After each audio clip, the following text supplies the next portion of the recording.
Je dis bonjour à chacune et à chacun de vous en ce matin. Bonjour. Que la grâce et la paix de Dieu soient notre partage. Amen. Gloire à Jésus. Nous sommes ici, mais vous savez, il y a quelqu'un encore de plus important que nous, c'est Jésus-Christ de Nazareth. Amen, amen, amen. Il est là pour nous faire du bien. Eh bien, sans plus tarder, comme sans lui nous ne pouvons rien faire, je vais vous inviter à ceux qui peuvent de se tenir debout et puis nous allons remettre ce moment entre les mains de notre Sauveur et Seigneur Jésus. Alors nous allons commencer, nous allons lire un passage dans Éphésiens chapitre 1. Nous allons faire une courte lecture, Éphésiens chapitre 1, à partir du verset 3, plutôt à partir du verset 2, et nous allons nous arrêter au verset 14. On va juste faire la lecture, ensuite vous allez pouvoir rendre grâce à Dieu. Mais je vous donne des raisons de donner grâce à Dieu. Alléluia. Donc, Éphésiens chapitre 1, à partir du verset 2. Alors, est-ce qu'on peut lire ensemble? On fait ça? Alors, à 3. Donc, on commence avec verset 2, que la grâce et la paix vous soient données de la part de Dieu. Alors, 1, 2, 3. Que la grâce et la paix vous soient données de la part de Dieu, notre Père, et du Seigneur Jésus-Christ. Béni soit le Dieu et Père de notre Seigneur Jésus-Christ, qui nous a bénis de toute bénédiction spirituelle dans les lieux célestes en Christ.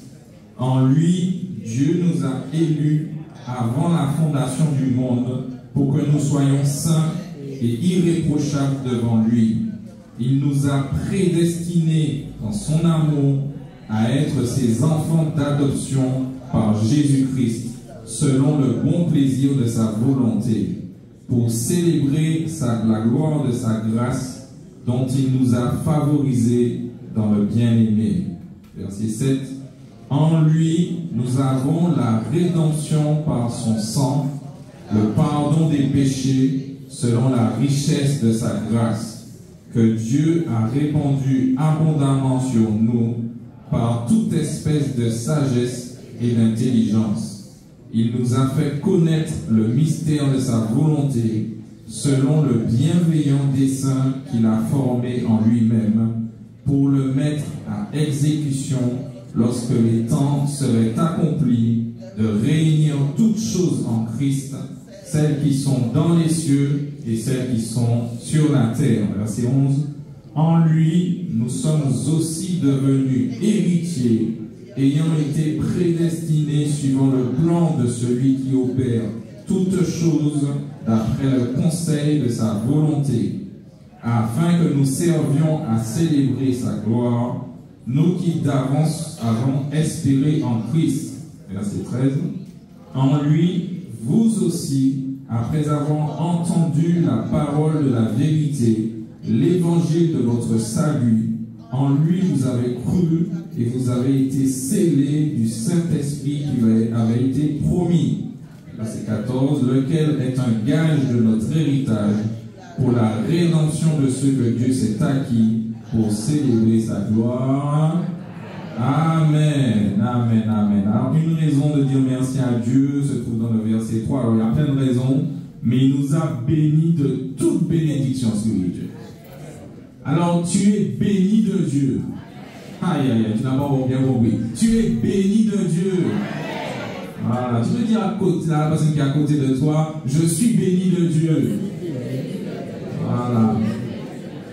Et comme je suis béni de Dieu, ben je peux remercier le Seigneur. Alors en ce matin, nous ne demandons pas, nous allons demander pour les 2 personnes qui étaient malades et tous les malades, mais maintenant nous ne demandons pas, nous remercions le Seigneur. Amen. Alors qui est le premier qui doit remercier le Seigneur? Alors je vous écoute. Alléluia. Amen. Gloire à Jésus. Alors je vais laisser la place au groupe de louange. Et vous savez, quand je dis le groupe de louange, on voit ceux qui sont derrière moi, mais le groupe de louange, c'est tous ceux qui sont devant moi aussi. Hein? Alléluia. Aïe, aïe, aïe, aïe. Alléluia. Voilà, je laisse la place.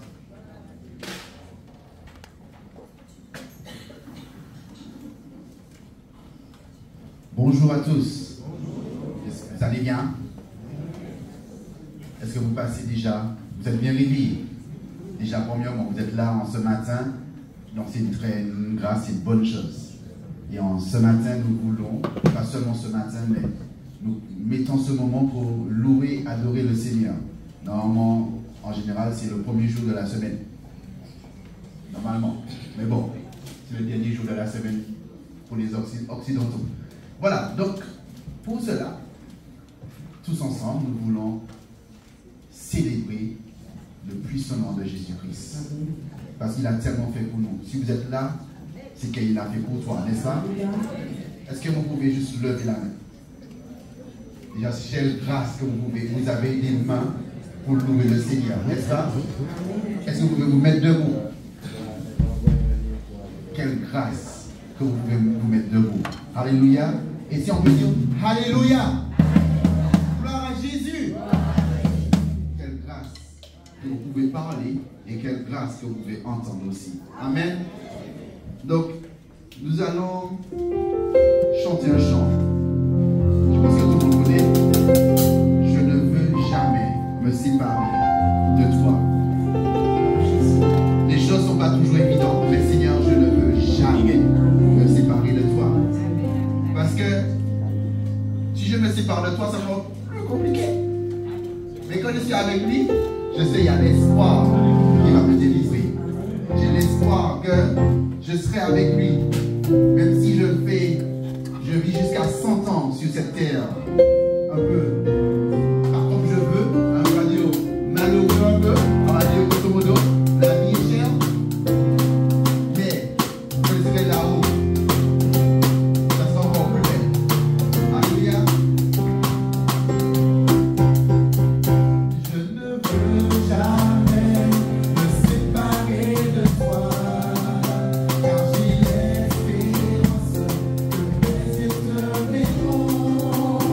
Avancer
Jésus reviendra, dans son sein il me prendra, je chanterai.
Il est bon pour toi, il est bon pour moi. Je veux élever ma voix, je veux chanter à mon Seigneur, à mon Sauveur, louange et majesté. Parce que tu mérites, Seigneur, toute la louange, tu mérites tout l'honneur, Seigneur. Non pas à nous, Seigneur, mais à toi, nous toute la gloire. Nous avons rien fait. Et Seigneur, mon Dieu, merci pour ça. Je vais élever.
difficile, de compliqué, si tu as un gros dossier, c'est Jésus.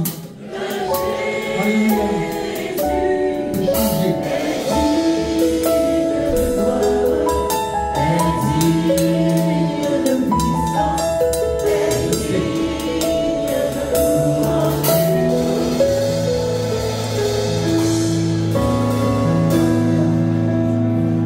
Alléluia.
yeux fixés sur toi, Seigneur Dieu, pour contempler ta face.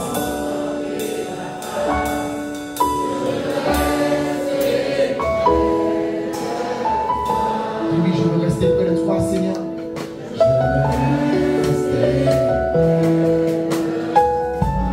veux rester près de toi, Jésus.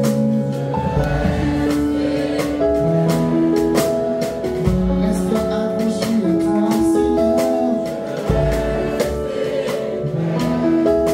Je veux rester près de toi, je veux rester près de toi.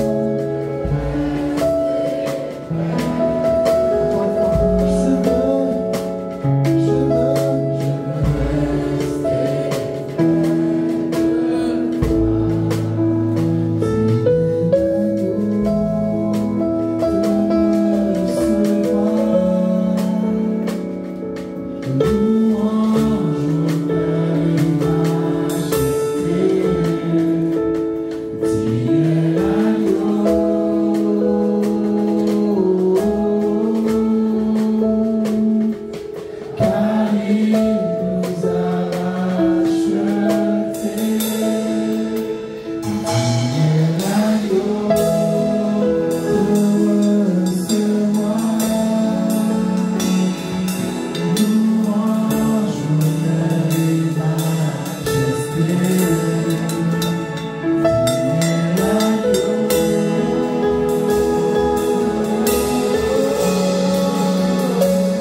Que les rachetés de l'Éternel peuvent acclamer le Seigneur en Jésus.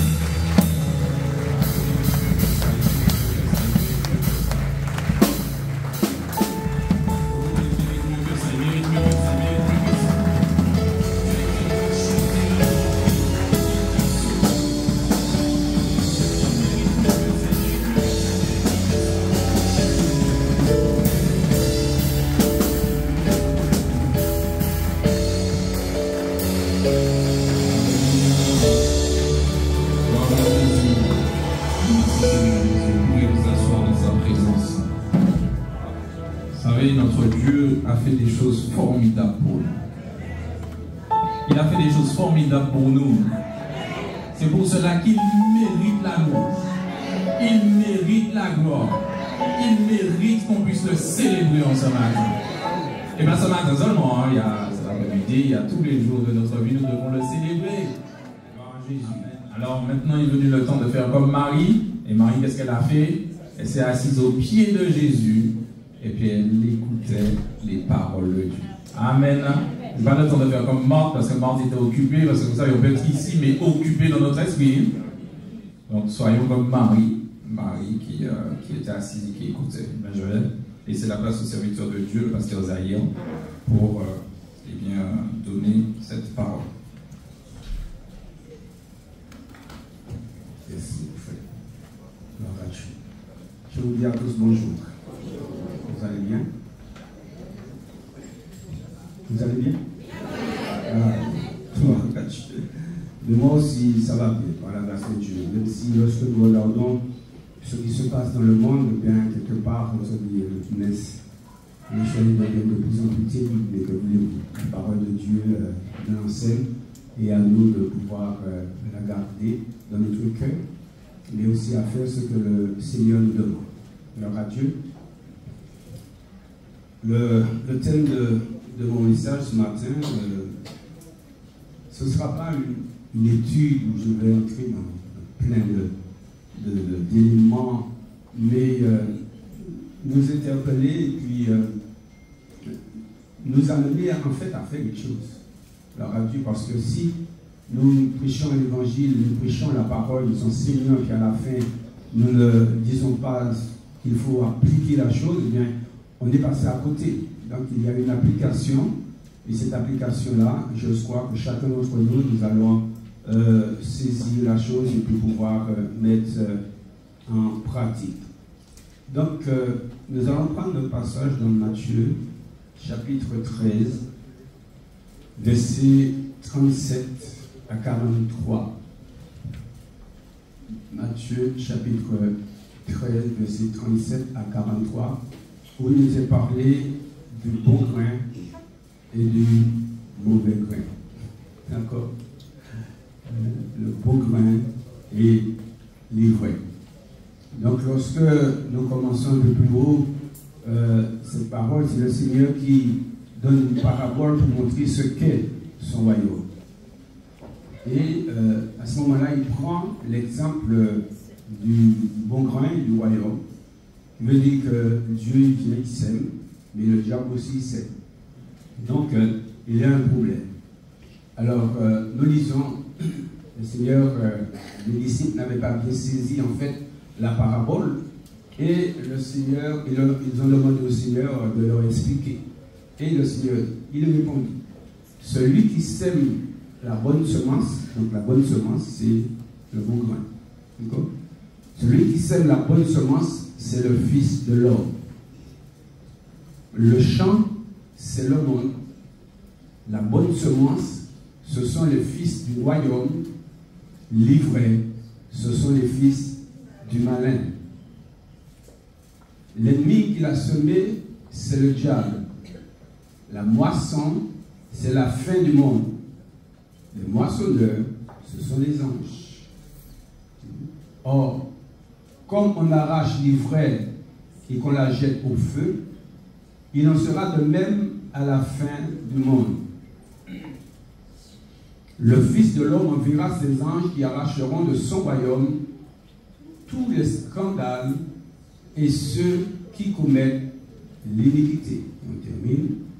Et ils les jetteront dans la fournaise ardente où il y aura des pleurs et des grincements de dents. Terrible ça, hein? Où il y aura. Quels sont ceux qui veulent aller là où il y a des pleurs et des grincements de dents?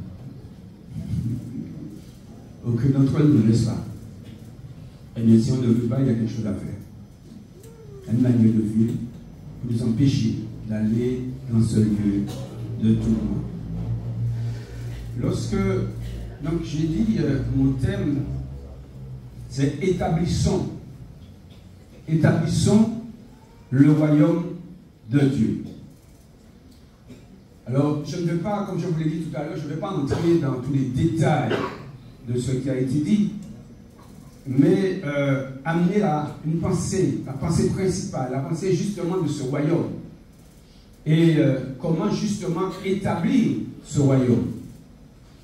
Quelle est en fait notre responsabilité, puisque c'est Dieu qui établit son royaume. Et là où je voudrais en venir avec vous, c'est en parallèle, hein, par rapport à ce passage-là. Je veux vous démontrer en fait que vous et moi, nous avons une responsabilité dans l'établissement du royaume de Dieu. Je ne parle pas dans le ciel, je parle ici-bas. Le ciel, ça c'est l'affaire de Dieu. Mais ici-bas, c'est notre affaire à nous. Et à partir de cela, cette écriture, je voudrais vous en convaincre, non pas pour faire de vous des évangélistes, des prédicateurs, etc., mais pour faire ressortir que vous et moi, nous sommes membres de ce royaume. À partir du moment où je réalise que je suis membre de ce royaume, je dois faire en sorte que ce royaume-là s'établisse dans toutes les sphères de la société martiniquaise. Que ce royaume s'établisse dans la mesure de nos possibilités dans toutes les maisons en Martinique. Et cela démontre en fait qu'il y a une grande responsabilité dans cette affaire. La Bible ne nous dit pas que nous sommes tous ambassadeurs pour Christ. Et lorsque on s'imagine le travail de l'ambassadeur, cet ambassadeur de France qui va, je sais pas moi, en Angleterre, qu'est-ce qu'il fait? En fait, il va amener en sa personne le royaume de France. Il ne va pas prendre tout le royaume de France et l'amener en Angleterre. Ce serait plus l'Angleterre. Ce serait des rouges. Mais il va, à partir de sa personne, il va aller établir le royaume de France où? En Angleterre. Et lorsque les Anglais vont le voir, ils vont réaliser qu'en fait, il n'a pas la même manière de parler que lui. T'es d'accord? French, English. D'accord? Français, anglais. Et même lorsqu'il commence à parler anglais, on dit, ah, ça c'est un français là, parce que avec l'accent, ça se qui est vraiment bon. Donc, sa manière de parler va démontrer, en fait, qu'il est différent de ce royaume d'Angleterre. Peut-être que les choses ont plus ou moins changé, mais sa manière aussi, si on revient un petit peu à nos états, sa manière aussi de s'habiller, sa manière de manger. Vous allez une fois, c'est des Anglais, et nous voir, non, je ne vais pas manger comme ça le matin. Parce que j'ai trouvé que c'était trop gras. Par contre, j'ai mis les tités qui donnaient régulièrement. Mais ce n'est pas ma manière de vivre, ce n'est pas ma manière de manger, ce n'est pas ma manière de parler, ce n'est pas ma manière de faire. Et je viens en tant que, en parlant de l'ambassadeur, en tant que royaume de France, je viens apporter je vais dire, ce qu'est le royaume de France en Angleterre. Vous avez déjà compris? Donc chacun d'entre nous, mes bien-aimés, nous devons comprendre, et je vais le faire ressortir tout à l'heure, et c'est particulièrement là ma pensée.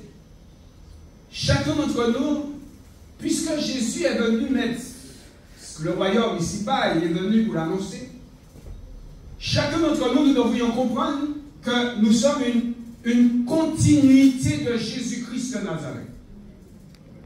Jésus est parti.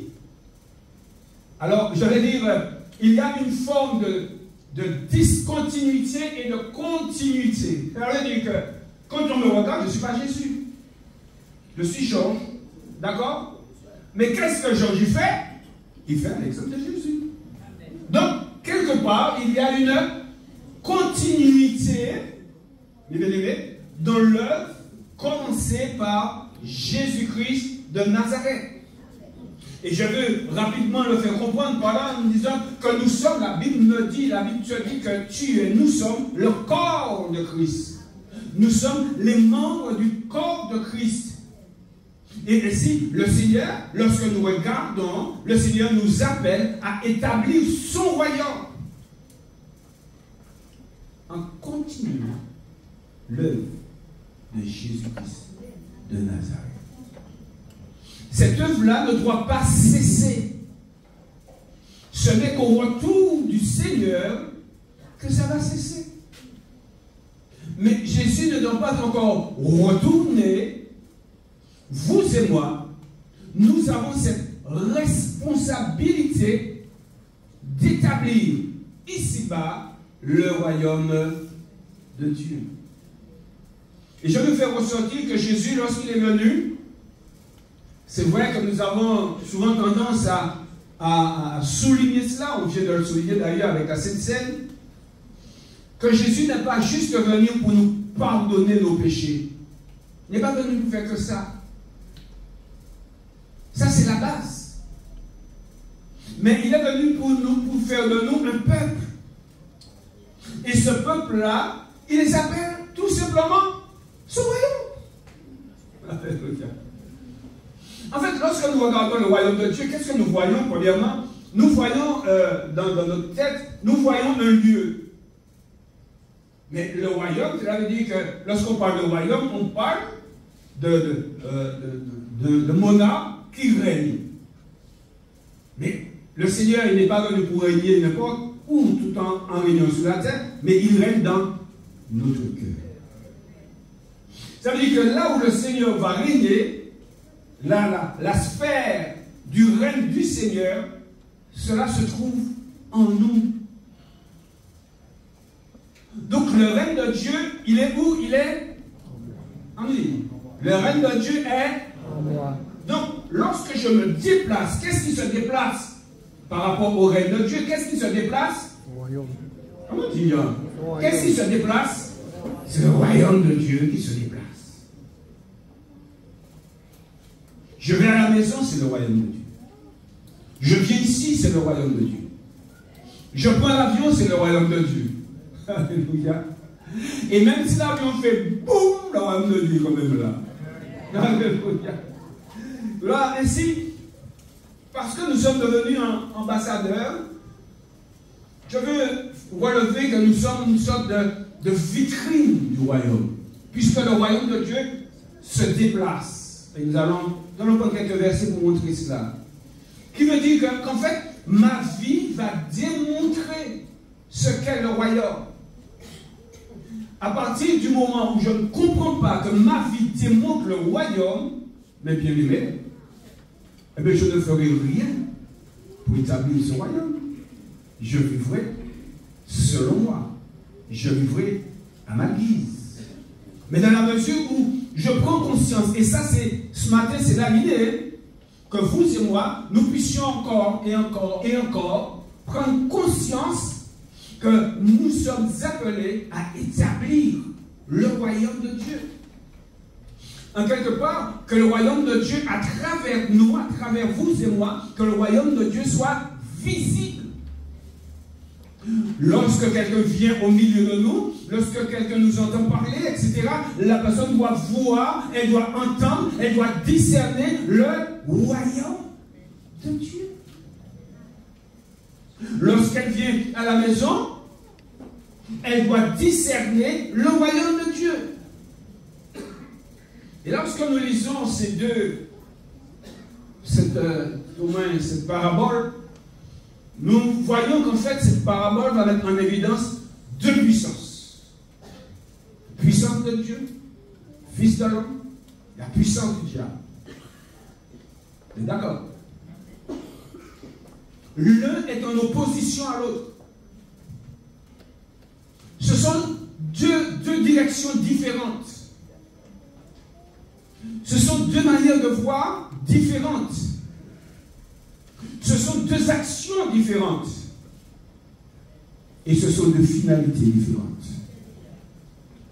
Nous pouvons dire qu'in fine, il y en a un qui va nous faire entrer dans ce royaume quelque chose de glorieux, quelque chose d'extraordinaire, quelque chose où la Bible nous dit il n'y a ni de pleurs, ni de larmes, de grincement de dents, les choses anciennes sont passées, tout ça c'est terminé, mes bien-aimés. Et puis l'autre qui va nous amener dans une séparation éternelle avec Dieu et qui amènera une souffrance éternelle. Quand je prends conscience de cela, pour moi, il est facile de faire le bon choix. Et toi? Et toi, mon frère? Et toi, mon ami? Et s'il y a quelqu'un ce matin qui n'a pas encore fait le bon choix de ce royaume, moi je t'encourage à le faire. Prends cette décision d'entrer dans ce royaume éternel. Il est vrai que tu ne pourras pas marcher comme tu voudras, tu ne pourras pas faire comme tu le penses, mais tu feras faire selon ce royaume. Amen. Donc nous voyons qu'il y a deux royaumes, deux puissances qui sont en opposition. Et je l'ai dit, mais je veux encore le souligner. Physiquement, comme ça, on ne le voit pas. Mais on peut dire que la sphère dans laquelle ces royaumes sont implantés, c'est le cœur de l'homme. Proverbe 4, 23 nous dit, car c'est là que viennent les bonnes ou les mauvaises choses. C'est là, le royaume de Dieu vient premièrement là, dans le cœur. Et c'est là qu'il va falloir réellement comprendre la nécessité du cœur. Quand tu aimes quelqu'un, quel que soit le lieu où tu es, eh bien tu vas porter cette personne dans ton cœur. Tu es en Martinique, cette personne au Japon, tu as toujours cette personne dans ton cœur. Amen. Tu ne penses pas mal, au contraire, tu es pressé de la voir, tu es pressé dans ton contenu avec, aujourd'hui c'est facile avec Internet, tu entres en contact réellement facilement avec cette personne, n'est-ce pas? Pourquoi? Parce que ton cœur est attaché à cette personne. Donc, nous voyons que l'implantation première du royaume de Dieu se trouve dans le cœur, parce que le cœur est le principe de vie. Le cœur, bien aimé, est souvent fait mention de la parole de Dieu. Et cette parole nous fait comprendre encore que dans Matthieu 12, verset 24, la Bible nous montre que c'est à partir du cœur, ce qui est dans le cœur, c'est ce qui sort de la bouche. Vous voyez, je veux dire, ce qui est dans le cœur, si le royaume de Dieu est dans ton cœur, ce qui va sortir de ta bouche sera semblable au royaume de Dieu. Amen. Nous voyons aussi que le cœur, selon Matthieu 13, 15, il peut être insensible. Cela veut dire qu'on aura beau te dire, mais non, ne fais pas comme ça, marche comme ça, apprends à pardonner, apprends à agir, va te réconcilier, etc. On va t'enseigner la parole de Dieu. Mais dans la mesure où tu ne le fais pas, tu vas démontrer que ton cœur, il est insensible. Ça va qu'à faire ni chaud, ni froid. Et il arrive même qu'on dise, ah mais je suis le Dieu. J'ai confessé Jésus. On dit c'est Jésus, c'est pas juste dire que Jésus est Seigneur. Allez, c'est pour le Dieu ça. Il peut démontrer une forme de spiritualité chrétienne, ou encore une forme de disciple, ou encore une forme du royaume, mais la réalité est toute autre lorsqu'on commence à gratter un peu, et c'est ce que l'on voit avec l'ivraie. L'ivraie, c'est une forme de spiritualité. L'ivraie, c'est une forme du royaume de Dieu. Mais lorsqu'on gratte, lorsqu'on regarde ce qu'il y a dans cette ivraie-là, on ne voit pas le royaume de Dieu, mais on voit quelque chose qui soit en opposition avec le royaume de Dieu. C'est en opposition. Même si tu dis Seigneur, même si tu chantes Seigneur, même si tu prêches Seigneur, même si tu joues Seigneur, même si tu lis Seigneur, c'est lorsqu'on gratte qu'on voit si vraiment ce qui est dans le cœur est en adéquation avec ce que tu dis être, royaume de Dieu. Jésus, dans Matthieu 15, verset 8, souligne: ce peuple m'honore des lèvres, mais son cœur est éloigné de moi. Son cœur est éloigné de moi. Et je dirais, mais comment puis-je alors établir le royaume de Dieu si mon cœur est éloigné du Seigneur? Niet, nada, niet, zéro. Donc je dois prendre conscience de ce qu'est le royaume de Dieu. Je dois prendre conscience de ce thème d'aujourd'hui, mes bien-aimés. Établissons le royaume de Dieu. Et dans cette parabole, non seulement c'est vrai, nous avons vu deux autorités. Le premier, c'est le Fils de l'homme, donc Jésus, et l'autre, c'est le diable. Et nous voyons que le Fils de l'homme, qu'est-ce qu'il fait? Il va déverser dans le cœur. Quoi? Pardon, paix, réconciliation, repentance, etc., vérité. Et selon Paul aux Philippiens, il a dit tous les sentiments qui étaient en Christ. Tous les sentiments qui étaient en Christ. Ça veut dire que si je veux savoir ce qu'il y a dans mon cœur, si je veux savoir si ce que j'ai dans mon cœur ressemble au royaume, Je n'ai pas à regarder le frère ou la sœur parce que je vais toujours trouver dans le frère, je crois que c'est Augustin qui avait dit ça, je vais toujours trouver dans le cœur, dans le frère ou la sœur, quelque chose qui ne ressemble pas au royaume. Mais ce qui est important que je fasse, c'est que je regarde à mon cœur pour savoir si mon cœur, en mettant sur la balance le royaume de côté, mon cœur de l'autre côté. Est-ce que c'est ok? Est-ce que c'est bon? Est-ce que ça a le même poids? N'oublions pas dans le livre de Daniel, le roi qui avait pris les affaires du Seigneur et puis pouvoir faire sa Java. La Bible nous dit qu'il y a un moment donné une main qui a commencé à écrire, peser, compter, diviser. Le Seigneur, qu'est-ce qu'il a fait? Il a compté ton jour et il a pesé. Il a pesé ta spiritualité. Il a pesé ce que tu dis être. Il a pesé ce que tu dis vouloir en Dieu. Il a pesé. Qu'est-ce qu'il a trouvé? Il a trouvé que c'est léger. Moi, je n'ai pas envie que le Seigneur me le dise, toi. Et parce que je n'ai pas envie, tu sais ce que je fais? J'ai dit à lâcher leur nom. Et j'ai dit comme l'apôtre Paul, j'assujettis Dieu, c'est pas facile, mais j'assujettis tout mon corps pour ne pas pécher et être rejeté après avoir prêché. Donc c'est un combat permanent. Donc nous voyons que ce que Jésus a déversé dans les cœurs, c'est tout cela. Mais le diable, lui, qu'est-ce qu'il va mettre dans les cœurs des hommes? Eh bien, tout ce qui est contraire à la sainteté. On ne va pas en faire une étude. Ce n'est pas une étude qu'on fait aujourd'hui. Donc, tout ce qui est contraire à la sainteté de Dieu. Tout ce qui est contraire au sentiment qui se trouvait dans le cœur de Jésus-Christ de Nazareth. Si tu réalises que dans ton cœur, les sentiments ne sont pas semblables à ceux de Jésus, rectifie cela. Rectifie cela. Donc, c'est ce que le diable voulait faire, c'est de mettre tout ce qui est contraire. Il y aura donc à ce moment-là une opposition flagrante. Et c'est ce que nous trouvons. Allez, on va rester en Martinique. En Martinique, dans l'église de la Martinique, dans l'église chrétienne. On va le trouver un peu partout. Alors que l'église, en fait, l'église c'est qui? Lorsqu'on parle de l'église, on ne parle pas de l'union chrétienne. Ah, l'union chrétienne, non, on parle de moi. De qui encore? De qui encore? Quoi qu'il a l'union chrétienne, de qui encore on parle? On parle de toi. Attends, ah non, moi-même, on parle de l'union chrétienne. Hein. Mais tu es de où? Hein, tu es d'où? Tu es de quelle assemblée? Ah, moi, je ne suis pas d'assemblée. Bon, déjà, ce n'est pas normal parce que la Bible, ce n'est pas ce qu'elle me dit. Mais même si tu es dans une assemblée à sexe étroit, c'est quand même une assemblée où Christ est là. Et ce qui doit se faire en concordance avec la parole de Dieu.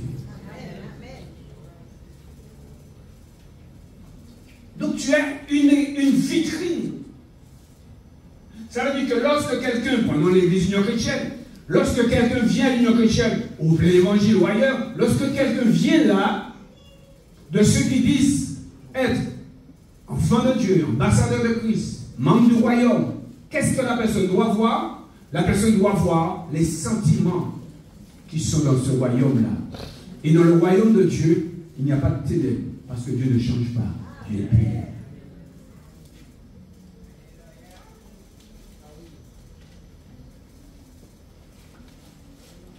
Et qu'est-ce qu'on trouve souvent par rapport à cette parabole? Mais on trouve du trouble.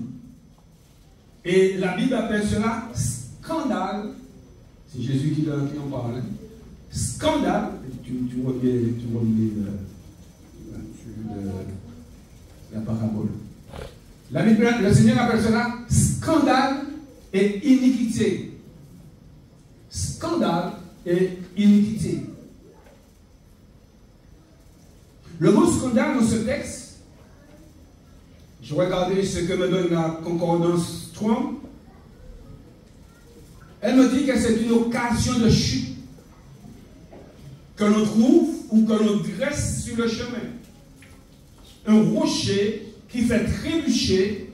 Et dans l'Église, malheureusement, on trouve, et bien, quelle responsabilité que nous avons. Alors là, je ne vais pas développer ce passage, le pasteur pourra le faire. Mais le scandale, c'est quoi?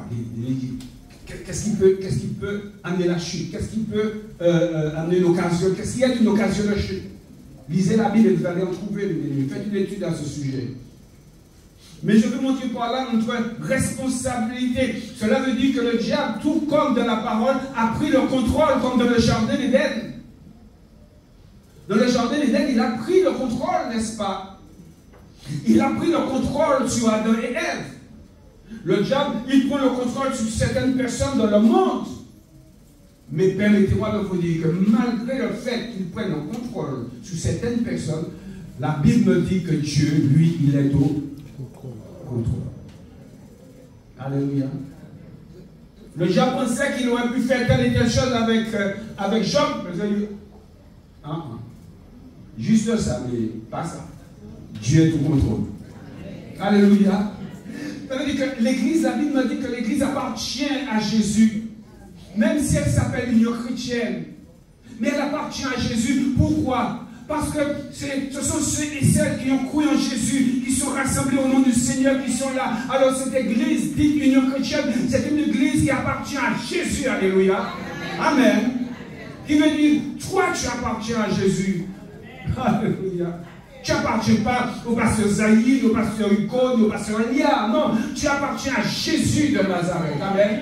Et si tu appartiens à Jésus de Nazareth, alors tu vas me démontrer qu'il y a des sentiments de Jésus dans ton cœur. Si les sentiments qui sont dans le cœur de Jésus ne sont pas dans ton cœur, tu es à côté. Tu es à côté de la plaque. Et il faut refaire les choses. À ce moment-là, tu n'établis pas le royaume. À ce moment-là, tu es une entrave au royaume de Dieu. Tu es une entrave à ce royaume-là. Un jour, le Seigneur a dit stop, il laisse faire. Dans la Bible, dans la parabole, hein, on se dit pas quoi, mais pourquoi le Seigneur n'a pas encore fait ça? On voit tout ce qui se passe dans le monde. Pourquoi? Dieu laisse faire. Alors, si vous voulez la réponse, allez le voir. Moi, je n'ai pas toujours la réponse. Et même si je te donne les réponses de la Bible, tu ne vas pas comprendre moi non plus. Gloire à Dieu. Mais Dieu a la réponse. Donc, nous réalisons que la responsabilité que nous avons, c'est de ne pas permettre au diable de laisser une semence contraire à celle de Dieu dans notre cœur, parce que cela affaiblirait le royaume de Dieu. De cette parabole, je me suis posé une question. Mais le royaume de Dieu, il est où? Où est le royaume de Dieu? Et vous, comme moi, nous avons tendance à dire qu'il est au ciel, n'est-ce pas? Vous savez, le dire comme ça, c'est limiter Dieu. Dieu est au ciel, il fait ce qu'il veut, c'est ouais. Mais pour moi, Dieu est au-dessus du ciel, au-delà du ciel.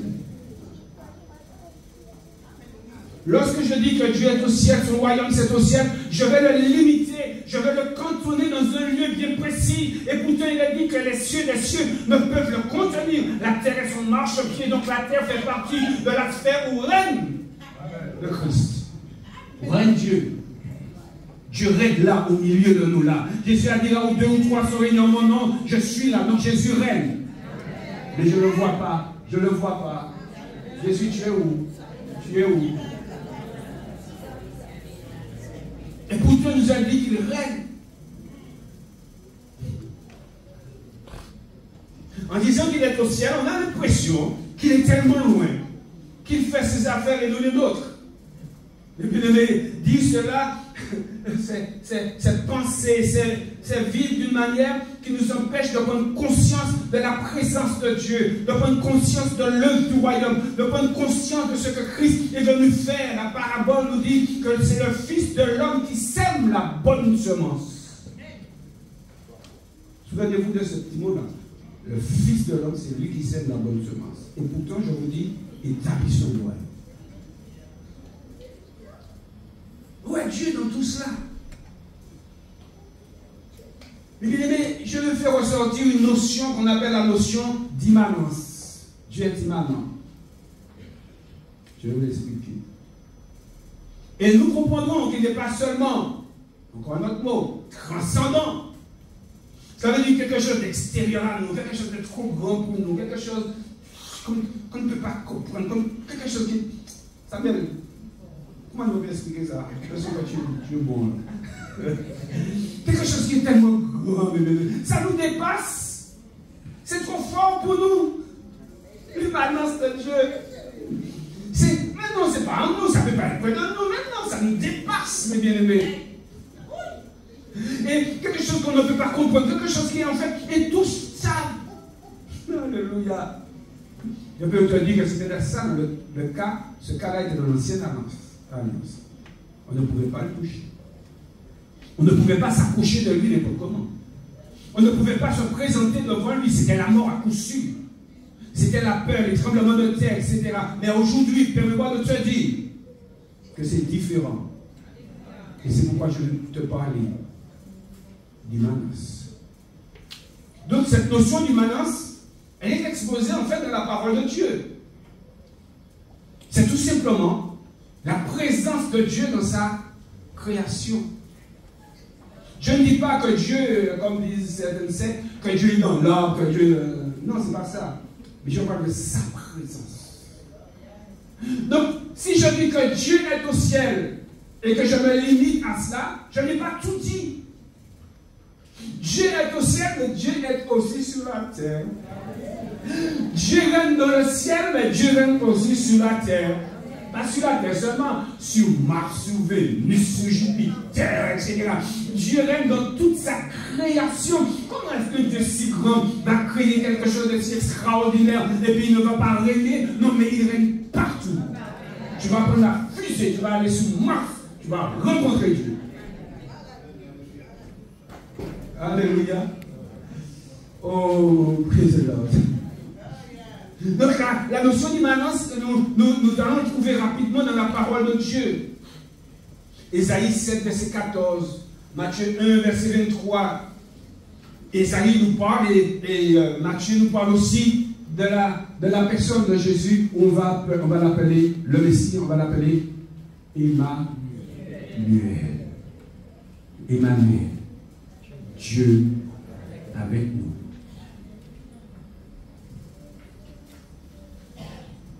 Est-ce que Dieu est avec toi? Et tu dis qu'il est dans le ciel. C'est pourquoi je vous dis qu'il ne faut pas limiter cela. Il est dans le ciel, oui. Mais il est aussi avec toi. Toi, tu es où? Bon, c'est vrai. En esprit, tu es dans le ciel. Je l'admets. Mais tu es encore ici-bas. Amen. Donc, quand je suis ici-bas, quand je sors de fond, j'habite chez le cher, hein? Je vais chez le cher, Dieu est avec moi, il va avec moi chez le cher. Mais il ne te laisse pas, toi qui vas au Vauclin, toi qui vas à Saint-Anne, il ne te laisse pas. Hein? Quel grand Dieu que nous avons! Oh my God! Alléluia! Et Matthieu 1, 23 nous le dit encore aussi, on l'appellera Emmanuel, Dieu avec nous. Et ce même Ésaïe, dans Ésaïe 35, verset 4, il nous dit, voici votre Dieu, la vengeance viendra, la rétribution de Dieu viendra. Je veux que vous le lisiez. Hein? Verset 4. Dites à ceux qui ont le code, prenez point. Voici votre... On le lit ensemble, vous voulez bien? Voici votre Dieu, la vengeance viendra. D'accord? Il viendra. Ok. La rétribution de Dieu. Il viendra. On nous dit encore. Il viendra. Et nous sauvera. Et moi, ce que je veux faire ressortir, c'est qu'il viendra. Donc, quand tu vois Jésus, tu vois qui? Dieu. Il viendra. Donc Dieu n'est pas seulement dans son ciel. Il est à côté de toi. Il est près de toi. Et on va voir autre chose tout à l'heure. L'apôtre Paul, mes bien-aimés, nous explique toutes ces choses. C'est Jésus qui est venu pour nous sauver, n'est-ce pas? Oui. Dans Jean 1, 10, en parlant de la parole ou de la lumière, nous avons compris qu'il est fait bien sûr mention de Jésus. Et il est dit, cette parole était où? Où? Dans le monde. Qu'elle a elle-même créé. Alors, je compare mot à mot, ce que je dis la pensée. Dans Jean 1, verset 10. Et cette parole nous dit qu'elle est venue chez les siens. Donc, lorsque nous lisons Jésus, la Bible nous dit, je crois que c'est dans Philippiens, où la Bible nous dit que le Seigneur, il s'est dépouillé, il a pris une forme de serviteur, se rendant lui-même semblable aux hommes. Pourquoi faire? Pour venir près de toi. Pour venir avec toi. Et pour venir dans sa création. Pour venir dans le monde. Et nous avons vu dans la parabole où c'est que cette parole est semée, pas dans le ciel, cette parole est semée dans le monde. La parabole concerne non pas le ciel, mais la parabole concerne le monde, parce que c'est le monde qui doit être sauvé, pas le ciel. Le ciel est sauvé. Gloire à Dieu, nous comprenons bien. Donc nous réalisons que Jésus est la parole, Jésus est venu dans le monde, qui va démontrer par ces versets, et il y en a tant d'autres encore, cela va démontrer qu'en fait que Jésus est avec nous, que Jésus est là, il est près de nous. Et l'apôtre Paul nous apprend quelque chose d'extraordinaire, dans 2 Corinthiens 5 au verset 19. Il nous dit que, qu'est-ce qu'il nous dit dans 2 Corinthiens 5, 19? Que Dieu était, car Dieu était, où c'est qu'il était en Christ là? Où c'est les bien-aimés? Dans le monde. Il était en Christ où? Dans le monde. Quand il parle de là, où? Ici, où? Mais où exactement? Précisément. Précisément, pardon? Non, je parle ici sur la terre, là. Sur la terre, il était où par rapport à ce passage-là? C'est pourquoi lorsque vous lisez quelque chose, il faut voir le contexte. Par rapport à ce contexte-là, il est venu où? Il était où? Dans le monde, sur la terre, dans notre cœur. C'est quoi, tu m'entends pas? Il est venu où dans le monde? Mais où? Donne-moi quelque chose de plus précis dans le monde. Dans notre cœur, en nous. Oui, il était en Christ, puisque la Bible nous dit qu'il était en Christ, réconciliant le monde avec nous. D'accord, ok, pas de problème. Il était dans le monde, il était en Christ, cela s'est passé en Israël, d'accord, ok? Mais donnez-moi encore quelque chose de plus précis encore. Il était où? Non, il est venu sur la croix. Mais c'est sur la croix qu'il est venu pour nous réconcilier. Il n'est pas juste venu comme cela. S'il était venu comme cela, il n'y aurait pas eu de réconciliation. Mais la réconciliation s'est faite où? À partir de la croix.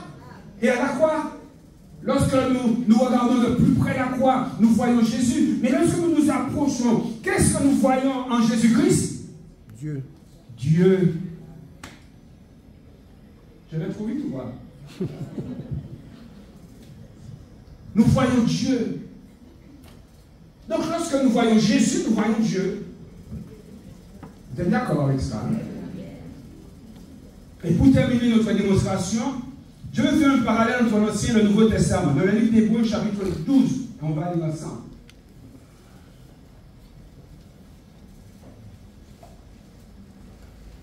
Je suis pas loin de la terminer.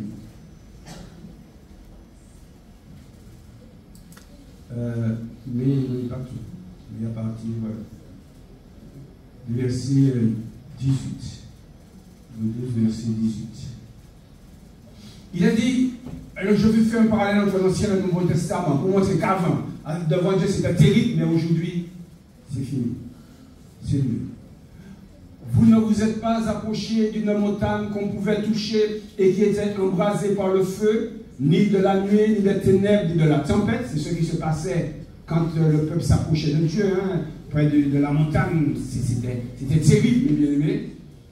Ni du retentissement de la trompette, ni du bruit des paroles, tels que ceux qui l'entendirent demandaient qu'il ne leur en fût adressé aucune de plus. Ça veut dire que la chose était terrible, car il ne supportait pas cette déclaration. Si même une bête touche la montagne, elle sera lapidée. Continue. Et ce spectacle était si terrible que Moïse lui-même il dit, je suis épouvanté et je suis tout tremblant.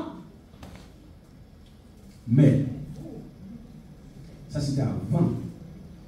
Mais à partir de maintenant, c'est autre chose. Mais vous vous êtes approchés de la montagne de Sion, de la cité du Dieu vivant, la Jérusalem. Mais bien, regardez tout ça. On trouve tout ça. Des myriades qui forment le cœur des anges. Continue. De l'assemblée des premiers-nés inscrits dans les cieux, du juge qui est le Dieu de tous, le Dieu de tous, nous sommes approchés de lui, sans même qu'il y a une foudre, alors qu'avant il y avait la foudre.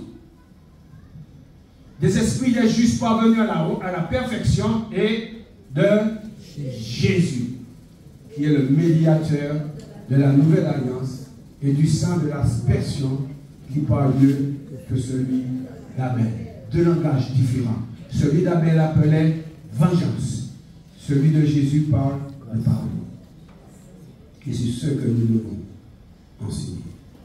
C'est ce que nous devons porter.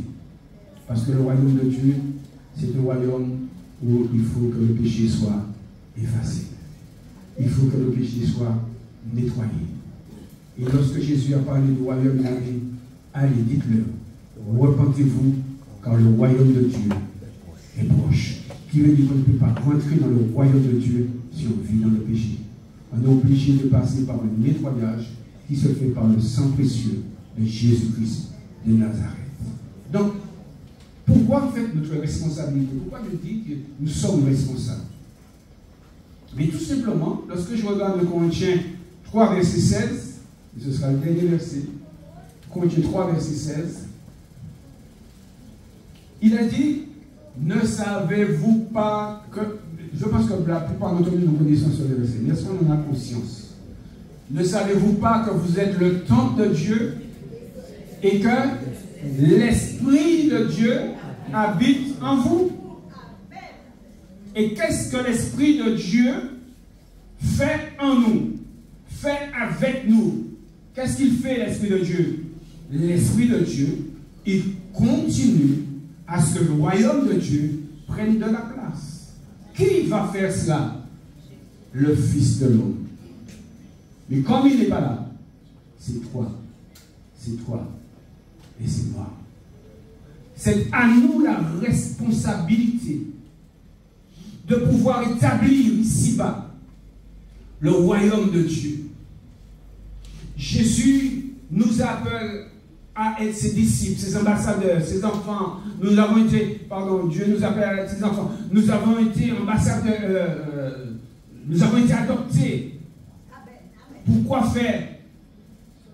Ce n'est pas juste pour pouvoir demander à Dieu belle voiture, demander, il n'y a pas de souci, demande belle maison, mais pour pouvoir établir son royaume.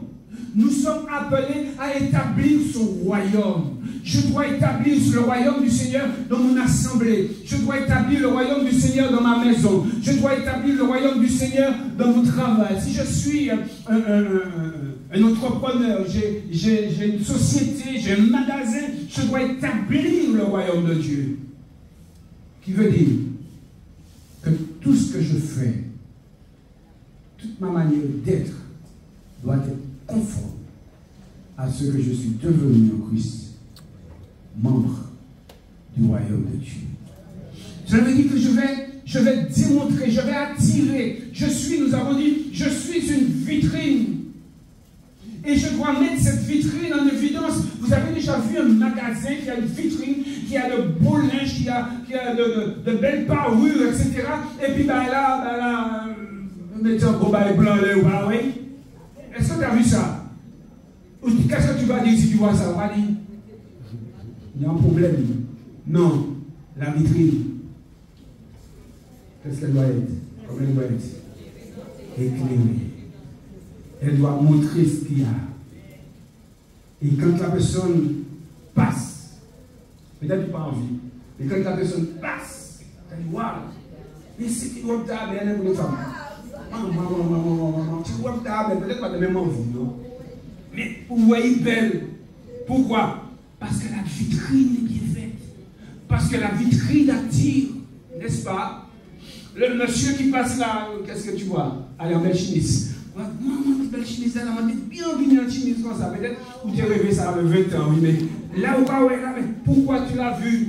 Pourquoi tu en as envie? C'est parce qu'on te l'a présenté. On te l'a montré. Parce que quand tu es passé là, on l'a vu. Elle a brillé devant tes yeux. C'est ce que je dois être. C'est ce que tu dois être pour établir le royaume de Dieu. Si nous ne sommes pas comme ça, nous passons à côté de notre œuvre pour établir le royaume de Dieu. Nous avons vu combien le Seigneur nous appelle à l'être. Combien le Seigneur nous appelle à de plus en plus nous tenir dans sa présence. Et lorsque nous sommes dans sa présence, logiquement, nous devrions entrer de gloire en gloire. Amen. Monter dans la gloire. Monter dans la gloire. Ce n'est pas de l'orgueil, faire valoir, de la présomption. Non, c'est biblique. Plus tu vas te mettre à adorer le Seigneur de gloire, et bien plus toi-même tu vas entrer dans cette gloire. Tu seras transformé, nous dit la Bible, de gloire en gloire. Ça veut dire que lorsqu'on va te regarder, on va dire, voici le royaume de Dieu qui passe. Alléluia. Est-ce que tu veux que cela t'arrive? Je demande au groupe de venir. Nous allons reprendre ce chant. C'est tout près de Dieu. Alléluia. Et bien aimés, nous sommes appelés à glorifier le Seigneur.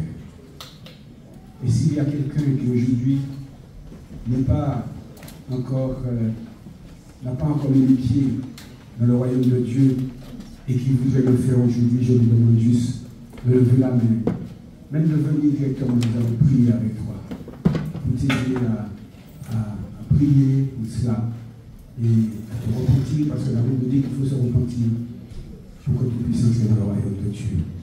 Et chaque jour, établir dans ta vie le royaume de Dieu. Démontrer que Dieu règne dans ce monde par toi.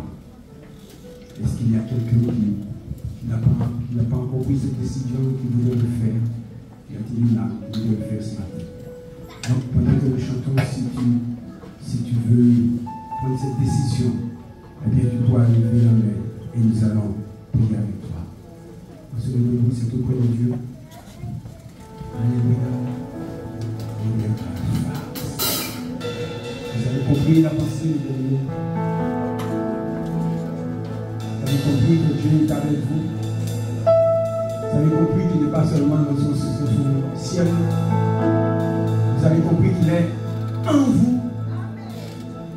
Je dois démontrer que Dieu est en moi. Pardon, réconciliation, sentiment qui est en Christ. Si je ne démontre pas ça, il y a quelqu'un. Donc je dois le travailler.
Nous allons